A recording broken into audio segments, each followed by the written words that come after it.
It did not take long. What had begun as something uncertain, something shaped by conquest, circumstance, and a fragile imbalance of power, shifted with a speed neither of them had anticipated. In the weeks that followed their return to Tenochtitlan, Guadalupe and Yaotl settled into a rhythm that felt, at times, almost natural. Shared meals became expected rather than incidental. Conversations, once sparse and cautious, grew more frequent, then easier. The silence between them, which had once carried weight, began to soften. It no longer felt like distance. It became space, something they occupied together rather than apart. Yaotl found himself returning home earlier when he could, not out of obligation, but inclination. Guadalupe, in turn, adapted not just to the structure of his household, but to him. She learned his patterns, his moods, the unspoken signals that dictated when he wished for quiet and when he did not.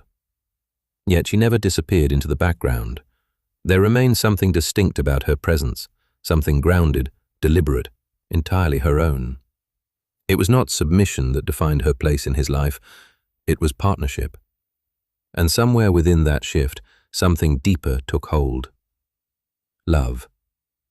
It was not declared, not spoken aloud in grand terms. It revealed itself in smaller ways, in the way Yaotl listened when she spoke, in the way Guadalupe reached for him without hesitation, in the quiet understanding that passed between them without the need for words. By the summer of 1517, it was undeniable, and soon after, it changed everything. Guadalupe was with child. The realization came quietly, without ceremony. A missed cycle, a growing certainty, and then acceptance. Yaotl received the news in silence at first, his expression unreadable. But beneath that stillness, something deeper than pride, deeper than satisfaction. Legacy. Not the abstract kind spoken of in battle or honor, but something tangible, something that would live beyond him. From that moment forward, his attention sharpened. He ensured her safety with greater care, his presence at home becoming more deliberate, more focused. Even when duty called him away, his thoughts returned to her, and to what was growing within her. The months passed steadily. Guadalupe carried the child with quiet strength. She did not complain, did not falter. If anything, she seemed to become more grounded, more certain in herself as time went on. By the time winter approached, the city had begun to change with the season. The air cooled slightly, the rhythms of daily life adjusting in subtle ways. And then, in January of 1518, the child came. A boy. Healthy. Strong. Yaotl stood nearby, watching as the child was placed into Guadalupe's arms. For a moment, neither of them spoke. They simply looked. At the child, at each other, at the life that now existed because of them. "What would we call him?" Guadalupe asked softly. Yaotl did not hesitate. Cacamatzin. The name carried weight, memory, loss, and now, renewal. Guadalupe studied him for a moment, understanding what it meant without needing explanation. Then she nodded. "Cacamatzin," she repeated. The child stirred slightly, as though acknowledging it. For a time, everything else faded. The war, the empire, the obligations that defined Yaotl's life. All of it seemed distant compared to the small, fragile life now resting in their care. But it did not last. Not entirely, because beyond the walls of their home, something else was unfolding. Something that would not allow peace to remain. Shortly after the birth of his son, Yaotl began to spend more time away.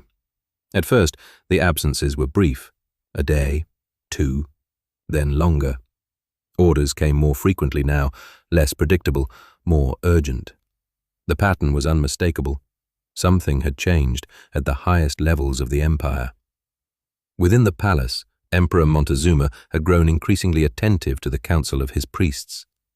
Over the past year, reports had reached him, omens, visions, warnings interpreted through ritual and ceremony. At the center of these interpretations was a single, recurring message. Prepare. The return of Quetzalcoatl. The implications were profound. To the emperor, such a return could signify transformation, divine judgment, perhaps even upheaval. And so, in an effort to place the empire in favorable standing with the gods, the priests made their recommendation clear. Increase the sacrifices, appease the divine, ensure balance. Montezuma did not ignore them. Instead, he acted. And in doing so, he set into motion a chain of events that would pull Yaotl further and further from home. There were other concerns as well, concerns that Montezuma did not share openly. Reports had begun to surface, quiet at first, then more consistent. Traders and scouts returning from distant regions spoke of unfamiliar sights, strange men, unrecognizable weapons, beasts unlike any seen before. These accounts came from lands to the east, territories beyond the direct reach of the empire, areas associated with the Maya civilization. Montezuma did not dismiss these reports, but neither did he spread them. Instead, he chose to confide in only one man outside his inner circle, Tizoc. The trust placed in him was absolute, and the responsibility that came with it, immense. What Montezuma required was discretion, action without explanation, and Tizoc, as always, obeyed. The orders were clear. Go to the empire's more belligerent neighbors, those who resisted, those who remained unstable within the broader structure of Aztec control. But this time, the goal was different. Not tribute, not conquest. Capture. Specifically, living male warriors, men strong enough, worthy enough to be offered in sacrifice. And so the raids began. Tizoc led them, as he always did, and at his side, Yaotl. Village after village fell under their assault, not in the sweeping destruction of earlier campaigns, but in precise, targeted strikes. The objective was not to eradicate, but to extract. Men were taken alive, bound, transported back to Tenochtitlan. There, they would meet their fate atop temple altars, their lives offered to the gods in ceremonies meant to secure the empire's future. Then, without rest, the warriors would march again. The cycle repeated, again and again. Months passed, then more. For Yaotl, time became fragmented, measured not in seasons, but in campaigns. Each return home was shorter than the last. Each departure came more quickly. He watched his son grow in increments, small changes that marked time he had not been there to witness. A first smile, a stronger grip, the beginnings of recognition in the child's eyes. Each moment felt both precious and fleeting, and each time he left, the distance grew heavier. Eventually, the raids began to push further outward. The nearby regions had been exhausted, either subdued or stripped of what was needed. Tizoc had no choice. He took his warriors farther, beyond the familiar, beyond the comfortable reach of the capital. It took over a year, but by the time the next cycle of campaigns had reached its height, they found themselves near the eastern edge of the world they knew, the coast of the Gulf of Mexico. The land there was different. The air carried salt.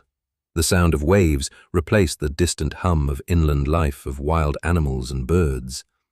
It was unfamiliar territory, and it carried with it a quiet unease. Their camp was set just beyond the shoreline. As the sun dipped toward the horizon one evening, Tizoc and Yaotl walked along the beach on patrol. The sand shifted beneath their feet, the tide rolling in steady, endless motion. For a time, neither spoke. Then Yaotl broke the silence. "Dad," he said. Tizoc glanced at him. "What are we doing out here?" There was no accusation in his voice, only something deeper. Fatigue, frustration. "My son, your grandson celebrated his first birthday last week," Yaotl continued, "and we're all the way out here." He gestured toward the open water. "This entire year, we've brought back men to the empire only to have to go back out and repeat the process. What's Montezuma's end game with all of this? When do we get to go back home?" Tizoc did not answer immediately. They walked several more paces before he spoke. "Son," he said quietly, "I really wish we could have been there for Kakamatsin's first birthday. Just as much as I wish we could go home right now." There was something genuine in those words, something personal, but it did not last. "Emperor Montezuma has his reasons," he said, "and as soldiers of the Aztec Empire, that is good enough for both you and I to continue to serve as we have always done." The words were firm, final. Understood? Yaotl felt it immediately. This was not his father speaking. This was his commanding officer. He straightened slightly. "Yes, sir." Later that evening, after changing guard duty assignments, they returned to camp. Sleep came quickly. The exhaustion of constant movement made sure of that. But it did not last long. The following morning, just as the first light of dawn began to stretch across the horizon, the camp stirred. Footsteps approached rapidly, voices, urgent, strained. The flap of Tizok's tent was thrown aside as a soldier rushed in, breathing heavily. "Chief Tizok," he said, between breaths, "we apologize for waking you so early." Tizok stirred, rising from the ground, his mind already sharpening. "Catch your breath," he said, "then tell me what it is that's so important." The soldier struggled for a moment. "Well, sir, it's kind of hard to explain." Tizok's eyes narrowed slightly. "It's something you should see for yourself." That was enough. Tizok stood fully now. "Show me." He turned, looking toward his son. "Yaotl," he said, "wake up. We need to go." The walk was quick, 10 minutes along the shoreline. The air was cool, the light still soft with early morning. And then they saw it. Out on the water, a fleet of ships. Large vessels anchored near the shore, far larger than any canoe, any craft they had ever known. They did not move like anything familiar. They stood, towering, foreign. And on them, figures, men, not like them. And beside them, beasts, massive, unrecognizable. Yaotl stared. "Who do you think they are?" he asked quietly. "What do you think they want?" Tizok did not answer immediately. He watched, studied, measured. Then, slowly, he turned to his men. "Gather your things," he said. "We're breaking camp." The soldiers looked at him, confused. "And going home?" "We have an urgent message to deliver to Montezuma at once." One of the men stepped forward. "What's that?" Tizok's gaze returned briefly to the horizon, then back to them. His voice was steady. "We must tell him that Quetzalcoatl has returned."